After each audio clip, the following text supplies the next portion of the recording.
Hit TV YouTube channels లో మీ వ్యాపార ప్రకటనలకు మరియు ప్రమోషనల్ ఇంటర్వ్యూస్ కోసం వెంటనే సంప్రదించండి. అమ్మ, భారతదేశం సనాతన ధర్మాల్లో చాలా ముఖ్యమైనది ఏమిటి అంటే నమస్కారం. మనకి ఈ కరోనా కాలంలో అసలు అందరికీ నేర్పించేసింది. మొత్తం ప్రపంచవ్యాప్తంగా నమస్కారాన్ని నేర్పించింది. పాశ్చాత్య పోకడలు ఎక్కువగా ఉన్నప్పటికీ ఇప్పటికీ పాటించేది ఏదన్నా ఉంది అంటే అది నమస్కారం. చాలా మందికి పెద్దవాళ్ళని చూడంగానే ముందుగా 2 చేతులెత్తి నమస్కారం అని చెప్తారు. అసలు ఎందుకు నమస్కారానికి అంతటి ప్రాధాన్యత వివరిస్తూ పంచప్రణవాలు అంటే ఏమిటి, ఈ విషయాలు కూడా చెప్పండి. అలాగే అమ్మ. మనస్తే పాదాబ్జే నివసతు వచే స్తోత్ర ఫణితౌ కరశ్చాభ్యర్చాయాం శృతిరపి కథా కర్ణన విధౌ తవ ధ్యానే బుద్ధిర్నయన యుగళం మూర్తి విభవే పరగ్రంథాన్ కైర్వా పరమ శివజానే పరమతః. మనము మన మనస్సుతో అంటే త్రికరణ శుద్ధిగా అని అంటాంగా, మనోవాకాయ కర్మలతో మనని మనం పరమాత్మకి అర్పించుకోవటమే నమస్కరించడము అమ్మ. నమస్కారము అనేది మన సంస్కారాలలో ఉన్న గొప్పది. ప్రపంచ దేశాలలో ఏ మానవులలోనూ కూడా ఇలాంటి సంస్కారం అనేది లేదు. వాళ్ళందరూ good morning, good evening, good afternoon అంటారు, షేక్ హ్యాండ్లు ఇస్తారు. ఆ నిజానికి షేక్ హ్యాండ్ అంటే ఆత్మీయత, ప్రేమ, కౌగిలించుకోవడం అన్నది ఓకే. పూర్వకాలంలో మన వాళ్ళు కూడా కౌగిలించుకునే వాళ్ళు, ఆత్మీయులు ఎవరైనా వస్తే వాళ్ళు కౌగిలించుకున్నప్పుడు. ఎందుకు అంటే వారి హృదయ గుండె యొక్క శబ్దం వినడానికి. వాళ్ళు మన మీద ప్రేమతో గౌరవంతో వచ్చారా, శత్రుభావంతో వచ్చారా అన్నది తెలిసేదిట రాజులకి. అలా చరిత్రలో ఉంది. కానీ మన ధర్మంలో మనం చేతులు జోడించి నమస్కరిస్తాము. నమస్కరించడము అంటే మన కుడి చేతి 5 వేళ్ళు పంచ జ్ఞానేంద్రియాలకి ప్రతీకలు, మన ఎడం చేతి 5 వేళ్ళు మన పంచ కర్మేంద్రియాలకి ప్రతీకలు. ఈ 10 ఇంద్రియాలు కలిపి ఒకటి చేసి మన హృదయం దగ్గర పెట్టుకున్న నుదుటిన ఇలా పెట్టి ఇలా నమస్కరిస్తాం మనం. ఇది మన పద్ధతి. అంజలి ఘటించడం అంటాం, ఇలా పెట్టడం. ఇలా హృదయం, ఇది మన మనస్సు. హృదయం అనేది మనకి కేంద్రం, మనస్సుకి బుద్ధికి. సో మన 10 ఇంద్రియాలని మనస్సుతో కలిపి 11 ఇంద్రియాలని పరమాత్మకి సమర్పించడమే నమస్కరించడం.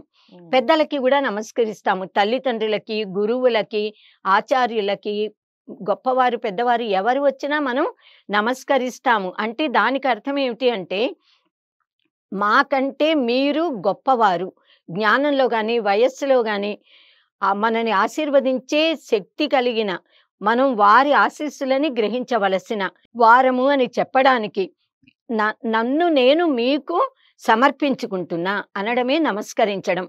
వినయంగా వంగి ఉండడం ఇలా వంగి నమస్కరిస్తాం మనం. మామూలుగా ఇలా దండం పెట్టినా ఇలా పెడతాము. నమస్కారాలు అనేక రకాలుగా ఉన్నాయి, నెమ్మదిగా చెప్పుకుందాం. మనకిప్పుడు పంచ ప్రణవములు అన్నాం కదా. ప్రణవము అంటేనే ప్రకృష్టం నవం భవతి ఇది ప్రణవం. అనుక్షణము నిత్య నూతనత్వంతో ఉండేది, శక్తివంతమైనది. అది నవత్వము. నవ అంటే కొత్తదనం, నవ అంటే 9, నవ సంఖ్య పూర్ణత్వానికి చిహ్నం. ప్రణవము అంటే ప్రకృష్టమైన పరిపూర్ణత, సంపూర్ణత. ఓం అనే ఓంకారాన్ని ప్రణవము అని అంటామమ్మా. శబ్ద బ్రహ్మ ఓంకారము. పరమాత్మని శబ్ద రూపంలో చెప్పాలి అంటే ఓం అని చెప్తాము. ఓంకారములో నుంచే అక్షరాలన్నీ పుట్టాయి, వాంగ్మయం అంతా పుట్టింది, శబ్దజాలము, భాషలు అన్నీ పుట్టాయి అని మనకి మన వేదాలు, శాస్త్రాలు చెప్తున్నాయి. ఓంకారంలోంచే సృష్టి అంతా పుట్టింది, మొత్తం జగత్తు, జీవజాలం, మానవులు, పశుపక్షాదులు, స్థావర జంగమాత్మక విశ్వమంతా ఓంకారంలోంచే వచ్చింది. ఈ ఓంకారము యొక్క వివరణ చాలా ఉపనిషత్తుల్లో ఉంది. చాలా చోట్ల అనేక రకాలుగా దీని మహిమ గురించి చెప్పారు. మాండుక్యోపనిషత్తులో పూర్తిగా ఓంకారాన్ని గురించే వివరిస్తుంది మాండుక్యోపనిషత్తు. ఓం అనేది ఎంత గొప్పది, జాగ్రత్త స్వప్న సుషుప్తి అవస్థలు, తురియం, అదంతా అద్వైత. అందుకే మాండుక్యం ఏకమేవాలం ముముక్షుణాం విముక్తయే అన్నారమ్మ. సో అది ఓంకారము అనేది ప్రణవము. ఇంకా పంచ ప్రణవాలు ఈ ఓంకారం కాకుండా ఇంకా 4 ఉన్నాయి. ఆ 4 ఏమిటి అని అంటే స్వాహాకారము, స్వధాకారము, వషట్కారము, నమస్కారము. ఈ 5ంటిని పంచ ప్రణవములు అంటాము. స్వాహాకారము అంటే అగ్నిదేవుడికిట స్వాహాదేవి స్వతాదేవి భార్యలుట. భార్యలు అంటే దేవతలకి భార్యలు అంటే మన మానవులలా కాదు, వారి శక్తులే వారికి భార్యలు. ఆ శక్తుల వల్ల మనకు కలిగే లాభాన్ని పుత్రులు అని చెప్తారు. మనం ఏదో గణపతికి సిద్ధి బుద్ధి భార్యలు, వాళ్ళకి లాభుడు క్షేముడు పిల్లలు అంటే గణపతిని ఆరాధిస్తే బుద్ధి కలుగుతుంది, దానివల్ల కార్యసిద్ధి, దానివల్ల క్షేమం లాభం కలుగుతాయి. అలా మనం గ్రహించాలి. అయితే మనం యజ్ఞయాగాది క్రతువులు చేసేటప్పుడు స్వాహ అనే మంత్రంతో ఆ పురోడాసాలు కానీ హవిస్సులు చెరువు పేలాలు వీటన్నిటినీ కూడా మనం అందులో వ్రేల్చినప్పుడు అంటే ఆహుతులు సమర్పించేటప్పుడు స్వాహ అనగానే ఏ దేవతకి దాన్ని సమర్పిస్తామో ఆ దేవతలు వచ్చి వాటిని స్వీకరిస్తారు. సో స్వాహ మంత్రంతో యజ్ఞయాగాది సమయాలలో దేవతలకి ఆహుతులను ఇస్తాము. స్వధాకారము పితృదేవతల ప్రార్థనలు చేసేటప్పుడు, ఔర్ధ్వదైహిక కర్మలు నిర్వర్తించేటప్పుడు, తద్దినములు అని పెడతాంగా పితృదేవతలకి, పితృకార్యాలలో స్వధాకారం ఎక్కడ స్వధ అని వినిపిస్తుందో అక్కడ పితృదేవతలు. పితృదేవతలు అంటే కేవలం మన తాత ముత్తాతలు, నాయనమ్మ అమ్మమ్మలు, తాతలు, తల్లిదండ్రులు వీరు మాత్రమే కాదు. పితృదేవతల వ్యవస్థ అనేది ఉంది. ఆ దేవతలు వస్తారు, వాటిని స్వీకరిస్తారు, అనుగ్రహించి వంశాభివృద్ధి కలుగుతుంది పితృదేవతల ఆశీస్సులతో. వషట్కారము అనేది కూడా మనం ఇంట్లో పూజ చేసేటప్పుడు కూడా ఓం వైషట్ అని అంటుంటాం, తర్వాత దిగ్బంధ ఇలా చెప్పుకుంటాం పూజ చేసేప్పుడు. వషట్కారము అనేది కూడా హోమం చేసేటప్పుడు, యజ్ఞ యాగాదులు నిర్వర్తించేటప్పుడు వషట్కారాన్ని వాడతాము. మనకి ఉపనిషత్తులో వీటన్నిటి గురించి చాలా వివరంగా ఉంది. ఇంకా నమస్కారము పంచ ప్రణవములలో అత్యంత ముఖ్యమైనది, మనందరికీ తెలిసింది, మనమందరము పాటిస్తున్నది నమస్కారము అన్నది. ఇప్పుడు ఓం అని అన్నాము కదా, ఓం అంటే ఆకి ఊ కలిపితే ఆ ప్లస్ ఊ ఈజ్ ఈక్వల్ టు ఓ అని చిన్నప్పుడు గుణసంధిలో అందరూ నేర్చుకున్నారు కదా. అకారానికి ఉకారం కలిపిస్తే ఓ అవుతుంది, దానికి మ్ మకారం కలిస్తే ఓం. ఆ అనేటప్పటికి ఆ అనగానే నోరు తెరుచుకుంటుంది, అదే సృష్టిట. ఊ అన్నప్పుడు విస్తరిల్లుతుంది, అది ఆ స్థితి రక్షణ. అనగానే ఓం, అనగానే మళ్ళీ పెదవులు విడిపడిన పెదవులు క్లోజ్ అవుతాయి కదా, అది లయము. ఓంకారంలో సృష్టి స్థితి లయలు ఉన్నాయి.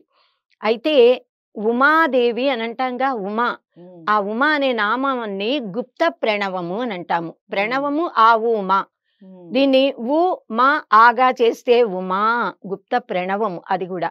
సో అందుకే ఉమా అంటే చాలు ప్రణవనామాన్ని జపించిన ఫలం మనకి లభిస్తుంది అని చెప్తారు.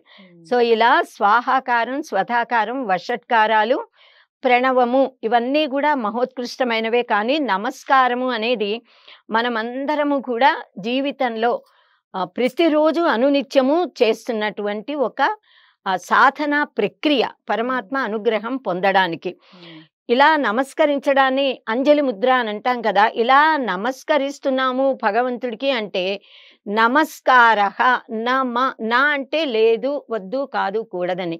మా అంటే మమ, నాది. మా అంటే మమ, నాది కాదు, ఏది నాది కాదు, సర్వము నీవే, నీదే అని పరమాత్మకి చెప్పడం నమస్కారము. సో ఇలా నమస్కారము చేయడంలో నా అహం, నేను కాదు అనే భావన, అహంకార రాహిత్యము వెల్లడవుతుంది. నేను నాది అనుకుంటే అహం మమలు మన్ని బంధిస్తాయి. నిర్మమేతి అంటే నేను నాది అంటే అదే బంధనం. నాది కాదు, నేను కాదు చేసేది, నాహం కర్త, పరమాత్మే చేస్తున్నాడు, చేయిస్తాడు అని అనుకుంటే మనకి బంధనం, అదే ముక్తి. కనుక నమస్కారము చేయవలసిన పద్ధతిలో ఒక్క నమస్కారం చేస్తే ముక్తులవుతారట జీవులు. మనకి మన శాస్త్రాలలో అలా చెప్పారు. కానీ అలా నమస్కరించడం త్రికరణ శుద్ధిగా, నేను కాదు చేసేది, చేయించేది పరమాత్మ, చేయబడేది పరమాత్మ అనే భావనతో అహం మమలని వదిలి అలా ఆత్మార్పణ చెయ్యటం, శరణాగతి చేస్తూ నమస్కరించినట్లయితే వాళ్ళు ముక్తి పొందగలుగుతారు. కనుక వినయ ప్రదర్శన, ఇప్పుడు మనం పెద్దవాళ్ళకి నమస్కరిస్తాము, దేవుడికి ఆత్మార్పణ చేస్తాము అని అంటాము. అంటే ఆత్మ సమర్పణ, శరణాగతి చాలా గొప్పది, ఎప్పుడైనా చెప్పుకోవాలి అది. శరణాగతితో ముక్తి పొందుతారు గోపికలు గాని. బలి చక్రవర్తి, బలి దానము అని అంటాం. బలి చక్రవర్తి అహం మమలను సమర్పించేశాడు శ్రీ మహావిష్ణువుకి, అందుకే ముక్తి పొందగలిగాడు, అంత గొప్పగా కీర్తించబడ్డాడు. మనకి ఇలా నమస్కరించటంలో మన సనాతన ధర్మబద్ధమైన ఆ పద్ధతిని పాశ్చాత్యులందరికీ వాళ్ళకి దీని విలువ తెలియదు. ఎందుకు అనంటే మన సంస్కృతి గురించి అవగాహన లేదు. ఈ మధ్య కాలంలో వాళ్ళు కూడా నేర్చుకుని చాలా మంది పాశ్చాత్యులు మనకి నమస్కరిస్తున్నారు. మన వాళ్ళు వాళ్ళ పద్ధతిని అనుసరిస్తూ నమస్కరించకుండా ఇలా శాల్యూట్ కొట్టడం, హాయ్ అనడం ఇలా చేస్తున్నారు. అలా చేయకూడదు. పెద్దవాళ్ళు మనకి తల్లిదండ్రులు, గురువులు, ఆచార్యులు, పెద్దలు, తాతలు ఎవరు కనిపించినా మనము ఇలా వంగి అప్రయత్నంగా వారికి నమస్కరించి ఆశీస్సులు తీసుకుంటాము. ఈ నమస్కారం ఎలా చేయాలంటే మన రెండు చేతుల్ని, కుడి చేతిని కుడి పాదం మీద, ఎడం చేతిని ఎడం పాదం మీద ఇలా పూర్తిగా, ఇది పాదం అయితే మన చెయ్యి ఇలా తగిలేలా పెట్టాలన్నమాట. పూర్తిగా ఇలా తగిలేలా పెట్టి నమస్కరించి దాన్ని కళ్ళకి అద్దుకుని ఇలా నమస్కరిస్తే వారు మన తల మీద, సహస్రారం మీద చెయ్యి పెట్టి ఆశీర్వదిస్తారు. అప్పుడు ఏమవుతుంది అనంటే, మామూలుగా నమస్కారం కనిపించగానే నమస్కరించడంలో తప్పులేదు, ఇది ఒక పద్ధతి, అది ఒక పద్ధతి. అలా కాకుండా పెద్దవాళ్ళు కనిపిస్తే ఇలా ఇలా దండం పెడతారు. దానివల్ల ఏ లాభం ఉండదు. వాళ్ళు ఆశీర్వదిస్తారు, కానీ ఆశీర్వాదం యొక్క పూర్ణ ఫలం దక్కాలంటే ఎలా నమస్కరించాలో అలా పూర్తిగా నమస్కరించినప్పుడు ఏం జరుగుతుంది, సైంటిఫిక్గా వైజ్ఞానిక పరంగా జరిగే గొప్పదనం ఏమిటి అంటే, మన శరీరం మొత్తంలో అనేకమైన చక్రాలు ఉన్నాయి.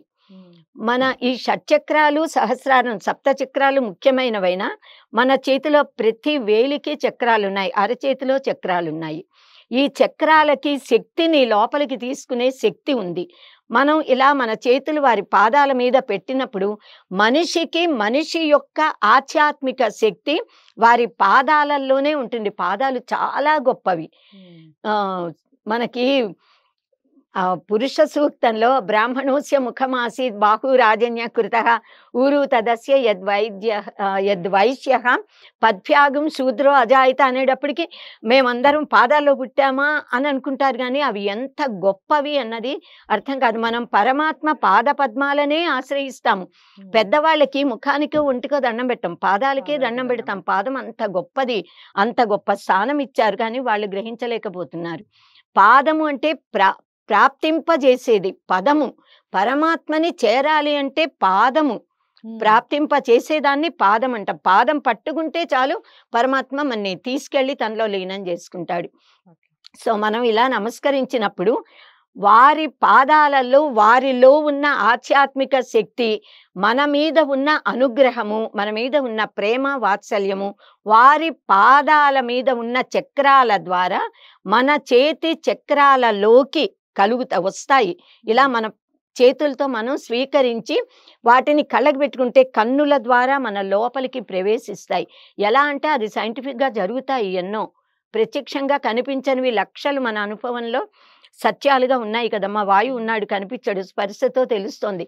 ఆకాశం ఉంది, కంటికి కనిపించదు, ఉంది కనుకేగా మనం ఉన్నాం, వస్తువులు ఉన్నాయి. సో వీటిని కూడా మనం నమ్మాలి, ఇదంతా యథార్థం, సత్యం. సో వారు ఇలా చెయ్యి మన తల మీద పెట్టి దీర్ఘాయుష్మాన్ భవ లేకపోతే సౌభాగ్యవతి భవ ఆశీర్వదిస్తారు. వారిచ్చిన ఆశీస్సులు వారి అరచేతిలో ఇలా మన సహస్రారానికి తగిలేటప్పటికల్లా వారి హృదయంలో మన మీద ఉన్న ప్రేమ, వారిలో ఉన్న సాత్వికత, వారిలోని ఆధ్యాత్మిక శక్తి, వారి తపస్సాధన బలం, అది వారి అరచేతుల ద్వారా మన శిరస్సులోకి, సహస్రారంలోకి, అక్కడి నుంచి మన దేహం మొత్తంలోకి ప్రసరిస్తుంది. మనం వారి శక్తిని, ఆశీర్వాదాన్ని మనం పొందగలుగుతాం. అందుకే పెద్దవారి ఆశీస్సులకి దేవతల వరమంత శక్తి. ఆశీర్వాదం వరం కాకపోవచ్చు, కానీ ఆశీస్సులు కూడా వరాలుగా ఎన్నోసార్లు సంక్రమిస్తాయి. దేవుడు వరం ఇచ్చాడు అంటే జరిగి తీరుతుంది. పెద్దలు ఆశీర్వదిస్తే జరగచ్చు, జరగకపోవచ్చు, కానీ వారి హృదయంలో ఉన్న ప్రేమ, వారి సాధన బట్టి పెద్దలు ఇచ్చే ఆశీస్సులు వరాలుగా సంక్రమిస్తాయి. తెలియకుండానే మనకి ఆంజనేయ స్వామిది కథ తెలుసు కదా. గోస్వామి తులసీదాస్, ఆయన దగ్గరికి ఒక స్త్రీ వచ్చి ఆవిడ భర్త చనిపోయాడు అని వాళ్ళు డిక్లేర్ చేశారు. పాడ మీద పడుకోబెట్టేశారట. పాపం ఆవిడ తులసీదాసు గొప్పదనం విని ఏడుస్తూ ఆర్తితో వచ్చి ఆయన కాళ్ళ మీద పడి నమస్కరిస్తుంది. ఆ స్త్రీ ఎందుకు వచ్చిందో తెలియదు గాని నమస్కరించగానే దీర్ఘ సుమంగళి భవ అని ఆశీర్వదించారు ఆయన.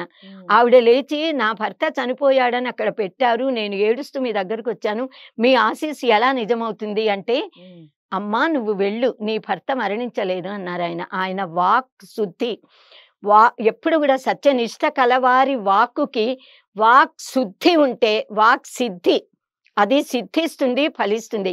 ఆమె వెళ్ళేప్పటికీ ఆయన భర్త లేచి కూర్చున్నాడు. అది ఆయన చేస్తున్న రామచరిత మానస్ రాశారే, ఆంజనేయ స్వామిని ప్రార్థించారు ఆయన. ఆంజనేయ స్వామి ఏది కావాలంటే దాన్ని ఇవ్వగల సర్వశక్తిమంతుడిగా బుద్ధిర్బలం యశోధైర్యం నిర్భయత్వం అరోగత అజాడ్యం వాక్పటుత్వం చ హనుమత్ స్మరణాత్ భవత్. అంతేకాదు ఆరోగ్యాన్ని, జ్ఞానాన్ని, ఆయుష్ని కూడా ఇవ్వగల శక్తి. ఆవిడ లేచింది. అది నమస్కారానికి ఉన్న ఆ మహిమ, ఆ వాక్శుద్ధి కలిగిన వారి వాక్కుకున్న మహిమ. సో ఇలా మన చేతిలోని చక్రాలు, ఇప్పుడు బ్రహ్మరంధ్రమే ముఖ్యం. అక్కడి నుంచి మన లోపలికి ప్రవేశించేటప్పటికీ ఆ శక్తి మనకి చాలా చక్కగా అనుగ్రహాన్ని కలిగిస్తుంది. ఎవరైనా సరే జగద్గురువుల దగ్గరికి వెళితే ఇలా కట్టెలా పడాలి అంటారు, ఇలా పడి నమస్కరించాలి. జగద్గురువులకి తండ్రి కూడా, పూర్వాశ్రమంలో తండ్రి కూడా జగద్గురువు కనిపిస్తే నమస్కరించాలి. కేవలం తల్లికి మాత్రమే జగద్గురువులు కూడా నమస్కరిస్తారు అంటే పరమాత్మకి, భగవంతుడికి నమస్కరిస్తారు, వారి గురువులకి నమస్కరిస్తారు. పూర్వాశ్రమంలో కన్న తల్లికి మట్టుకే నమస్కరిస్తారు. ఇంకెవ్వరు కూడా, ఏ మానవులైన ఎవరైనా జగద్గురువుల ముందు సాష్టాంగపడాలి. మనము భగవంతుడి పూజలు చేసి సాష్టాంగ నమస్కారము చేస్తాము. అష్ట అంగ నమస్కారం. మన దేహంలోని 8 భాగాలు నేలకి తగిలేలా పరమాత్మకి వీటన్నిటినీ నీకు అర్పణ చేస్తున్నా అనే భావంతో నమస్కరించడం.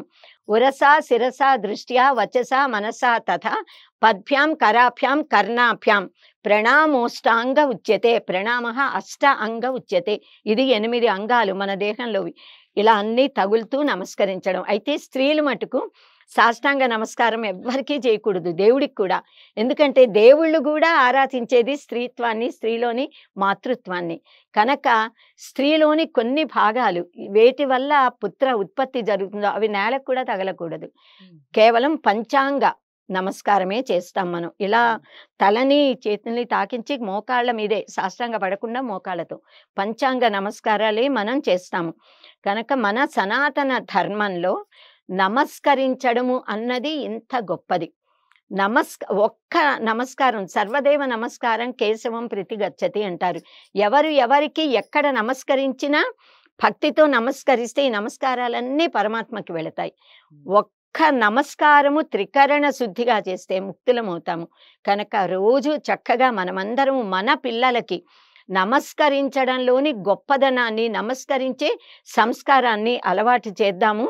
మనము పరమాత్మకి భక్తితో శరణాగతి చేస్తూ నమస్కరిస్తూ ఆత్మ సమర్పణ చేసుకుని అహం భావన, ఆయనే నేను, అహం బ్రహ్మాస్మి, తత్వమసి చెప్తాంగా, పరమాత్మే నేను, నేనే పరమాత్మ అనే భావంతో నమస్కరించాలి.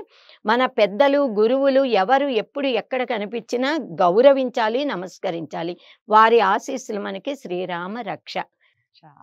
చాలా చక్కటి వివరణ ఇచ్చారమ్మా. నమస్కారం యొక్క గొప్పతనం, దాని ద్వారా వచ్చే సంస్కారం ఏ విధంగా ఉంటుంది, చాలా చక్కటి వివరణ ఇచ్చారమ్మా.